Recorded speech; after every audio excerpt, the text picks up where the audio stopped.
আমি বুঝাচ্ছি আপনাকে, আপনি শাবান মাসের সিয়াম যদি না পালন করেন তাহলে এই দুনিয়ার কাজের ব্যস্ততায় হঠাৎ রমাজান চলে আসবে, হঠাৎ কাল রমাজান, তারপরে চোখের পলকে রমাজান বিদায় নিবে। না আদায় করতে পারলেন লাইলাতুল কদর, না আদায় করতে পারলেন এতেকাফ, না পড়তে পারলেন ঠিকমতো তারাবি।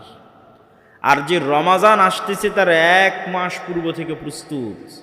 শাবান মাসে সিয়াম শুরু করার মাধ্যমে সে তার মেন্টাল সাইকোলজি, তার ব্রেনকে সিগন্যাল দেওয়া শুরু করেছে, আসতেছে রমাজান, আসতেছে রমাজান, রাখতে হবে সিয়াম।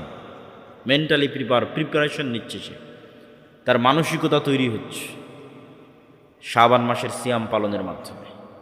তার কাছে রমাজান খুব চমৎকারভাবে রিসিভড হবে, মানে সে খুব চমৎকারভাবে রমাজানকে অভিবাদন জানাতে পারবে এবং হৃদয় দিয়ে, মন দিয়ে, ধীর স্থিরভাবে সে রমাজানকে মূল্যায়ন করতে পারবে এবং রমাজানকে বিদায় দিতে পারবে। এই জন্য রমাজানের আগমনে 1 মাস পূর্ব থেকেই শুরু করতে হবে সিয়াম, আর সেই সিয়াম শাবানের সিয়াম। রাসূলুল্লাহ সাল্লাল্লাহু আলাইহি ওয়াসাল্লাম কোনো মাস 30 দিন পূর্ণ সিয়াম রাখেননি রমাজান ছাড়া, তবে রমাজানের পরে সবচেয়ে বেশি সিয়াম রেখেছেন শাবান মাসে। আল্লাহ সুবহানাহু ওয়া তাআলা আমাদের সকলকে নফল সিয়াম পালন করার তৌফিক দান করুক বলে আল্লাহুম্মা আমিন। এবং রমাজান আসার পূর্বেই শাবান থেকেই রমাজানের প্রস্তুতি নেওয়ার তৌফিক দান করুক আল্লাহুম্মা আমিন।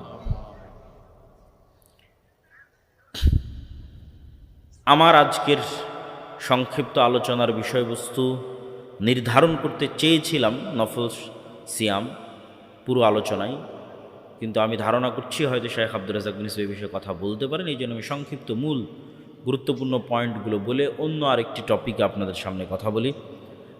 যে টপিকটি,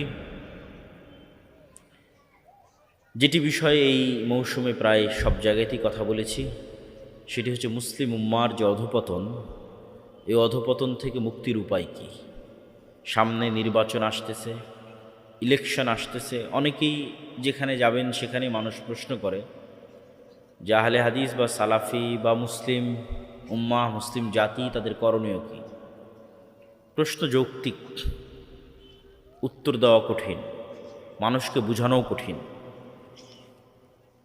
কিন্তু বোঝানো উচিত, বোঝানোর চেষ্টা করা উচিত।